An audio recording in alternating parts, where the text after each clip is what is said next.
There's a fear running underneath a lot of the conversations I'm having with service-based business owners. Most of them never say it out loud. They'll ask me a practical question instead.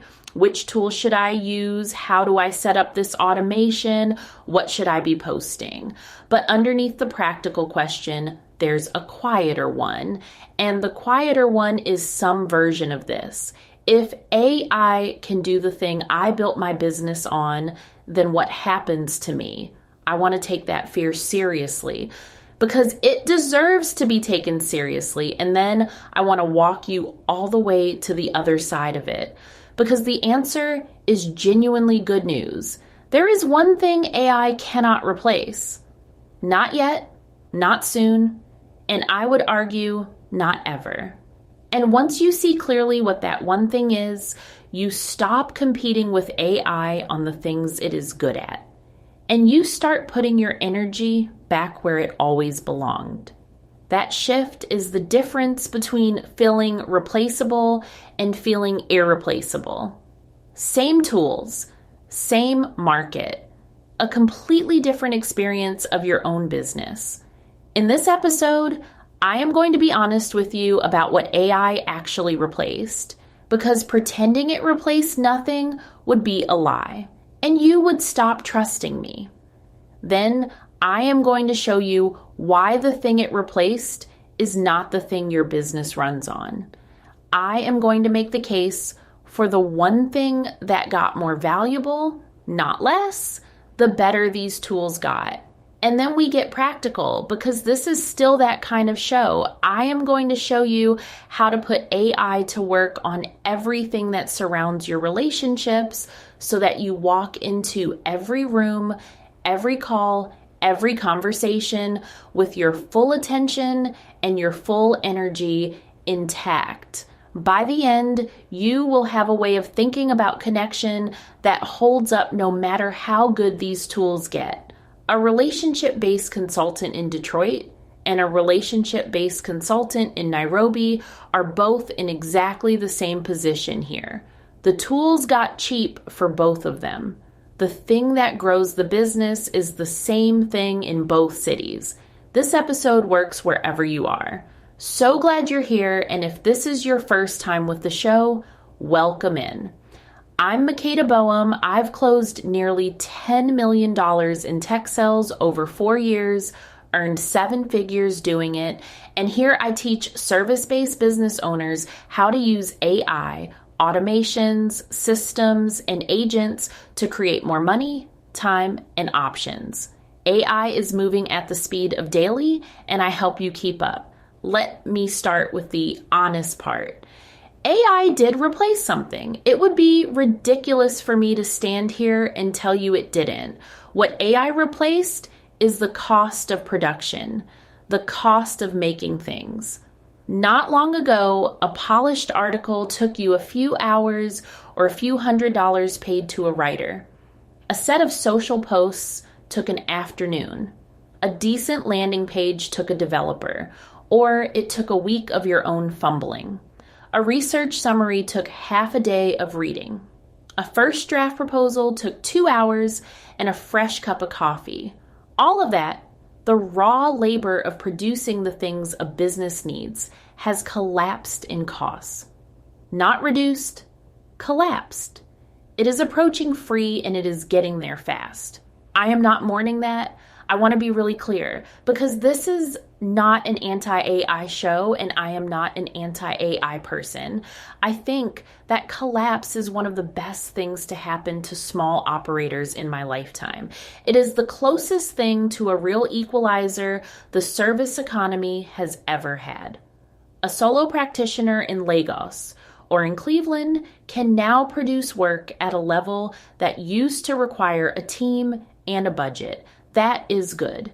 That is the whole reason this show exists. But there is a second half to all of this, and it is where your business actually lives. Here is the second half.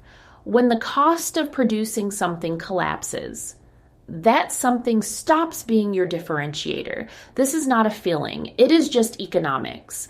Anything that is abundant and cheap and available to everyone cannot be the thing that sets you apart, because it does not set you apart. Everyone has it. If your competitor down the street and your competitor on the other side of the world both have the same AI that you have, then the AI is not your edge. It is the new baseline. It is the floor everyone is standing on, not the thing that lifts you above it. So the question stops being, can I produce good work? Pretty soon everyone can produce good work. The question becomes, what is still scarce? What is still hard? What did not get cheap when everything else did? Because whatever that thing is, that is your business now. That is the asset. So I will tell you what didn't get cheap. Trust didn't get cheap. A real relationship didn't get cheap. The experience of being in a room with someone and feeling their actual energy did not get cheap. A referral, a genuine one, where somebody puts their own name on the line to recommend you to a person they care about, did not get cheap. None of that moved. If anything, all of it got rarer because the noise around it got so much louder. That is the one thing AI can't replace. Connection. Real human connection, the kind that is built slowly between two people who keep choosing each other over time. And I want to be precise about why this is structural and not just temporary, because I am not interested in handing you comfort that expires. AI can produce something connection shaped. It can write a warm message. It can generate a friendly voice. It can hold what looks like a conversation. But a relationship is not an output. A relationship is mutual. It needs two parties who are both choosing it, both showing up, both carrying a memory of each other, both a little bit changed by knowing each other. AI can simulate one side of that. It cannot be the other human. And your business, your service-based business specifically, has always run on the other human. The client who trusts you, the peer who refers you, the mentor who opens a door, the audience member who becomes a friend, who becomes a partner. That is not a soft, nice to have layer sitting on top of your real business. In a service business, that is the real business. There is more to it though. It is not only that relationships sell your business. It is that relationships are how you get good in the first place. Specifically, community is how you learn what to do with all of these tools.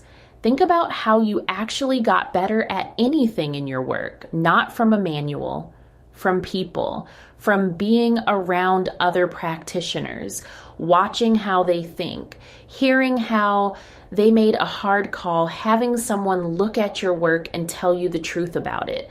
The tools are universal now, but judgment is not. Taste is not. Knowing which of the 10 things AI just handed you is the right one, that is not in the tool. That gets built in rooms full of other people who are doing the work. So community is not networking just in the business card sense. Community is where your judgment gets sharp. It is where you find out what is actually working for the person 3 steps ahead of you and where you become that person for the 1-3 steps behind. The operators who are going to win the next few years are not the ones with the best tools, because everyone has the same tools. They are the ones in the best rooms. Let me pause for one quick thing, because it connects to everything I just said. All of this starts with knowing what to hand off first.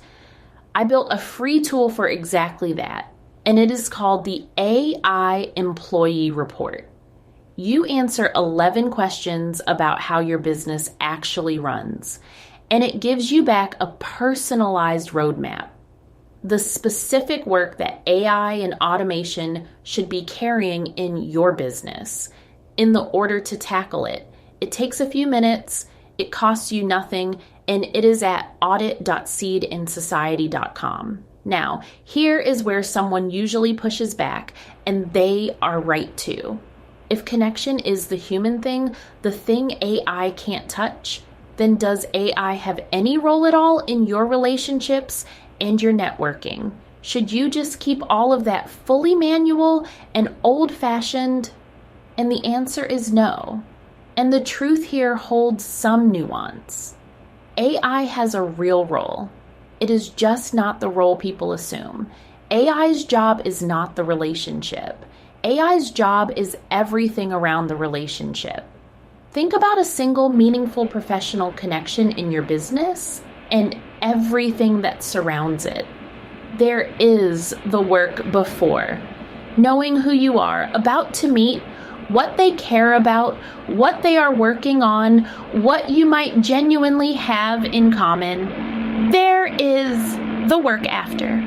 The follow-up, the staying in touch, the remembering. There is the ongoing work, keeping track of the people who matter, so that none of them quietly go cold because you got busy. And there is the work of being findable in the first place, so that the right people are coming towards you and not only you going out toward them. All of that surrounding work is logistics, and logistics is exactly what AI is for. So let me get practical about where to point it, and I am going to keep this at the level of principle, because each one of these is its own deeper conversation, and we will have those. The first place is preparation. Before you walk into a meeting or a call or an event, AI can pull together what you need to know about the person or the people you are about to meet so that you arrive informed instead of scrambling. The point of that is not to script the conversation. The point is the opposite. When you are not frantically trying to remember who someone is, you are actually present with them. The prep buys you presence. The second place is follow-up. Follow-up is the single most dropped task in professional relationships, and it is dropped for an honest reason. You mean to do it, and then you get busy, and the window closes. AI can carry that. It can help you turn a good conversation into a real next step while the conversation is still warm. Draft the message in your actual voice. Make sure the thread does not die from simple neglect. The relationship is still yours. The reliability is the machine's. The third place is memory. The thing that makes a person feel genuinely known by you is that you remember the specifics. Their kid's name, the project they were nervous about, the thing they told you they were celebrating. AI, connected to wherever you keep your notes, can hold that record for you so that the next time you talk to someone, you are picking up a real thread instead of starting over. Being remembered is one of the rarest feelings there is. People are rarely forgotten on purpose. They get forgotten because the details slip and there is nothing there to hold them. AI can be what holds them. And the fourth place is being found. This is the one people forget is part of networking at all. Every piece of content you put into the world is a way for the right person to find you while you are asleep. AI lowered the cost of producing that content to almost nothing, which means a steady presence that pulls aligned people toward you is no longer a question of budget. It is just a question of decision. Hear the through line in all four: preparation, follow-up, memory, being found. Not one of those is the relationship itself. Every one of them is the work around the relationship. You are handing the logistics to the machine so that you can bring your whole, undivided, fully charged self to the part that is actually human. That is the move.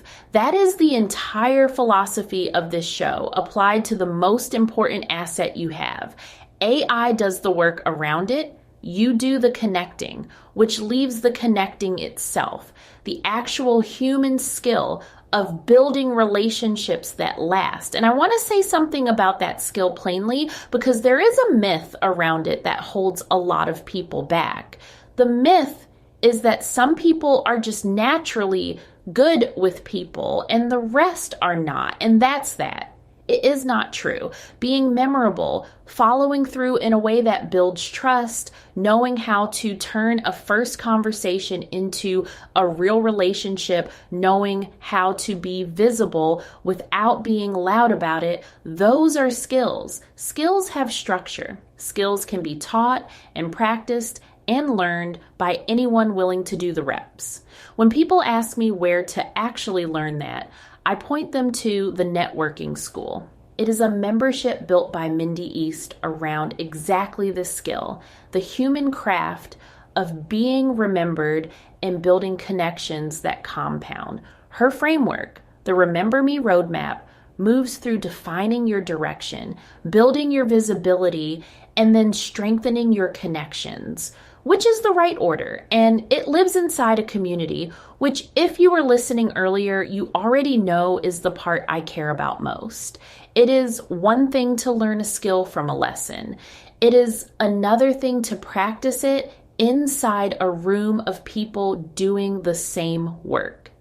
If relationships are the one thing AI can't replace, then getting deliberately good at them is one of the highest return things you can do this year. That is a place to do it. And I'll leave a link for you in the show notes. And as always, on my resources page, seedinsociety.com resources. Let me bring this all the way back because I told you at the start that I would walk you to the other side of that fear. The fear was that AI makes you replaceable. And here is the real shape of the thing. AI makes the work replaceable. It does not make you replaceable because you were never only the work. You were the person the work came wrapped in. The trust, the taste, the relationships, the room you are in, and the rooms you can open. The fear had it exactly backwards. AI taking over production does not shrink your value. It relocates it. It moves your value out of the things that got cheap and into the one thing that stayed rare. And here's the part that makes this the asset I keep telling you to build. Connection compounds. A tool you learn this month might be old by next year. A relationship you build this year can feed your business for a decade. Real relationships are where the opportunities come from. The referral, the partnership, the introduction, the door you did not know was there until someone who trusted you opened it. Relationships feed your money because trust shortens every sol. They feed your time because a warm relationship skips the entire cold pursuit. And they feed your options because the more genuine connections you have, the more doors you have to choose from. More money, more time, more options. Every one of them runs straight through the one thing AI can't replace. So, let the machine have the production.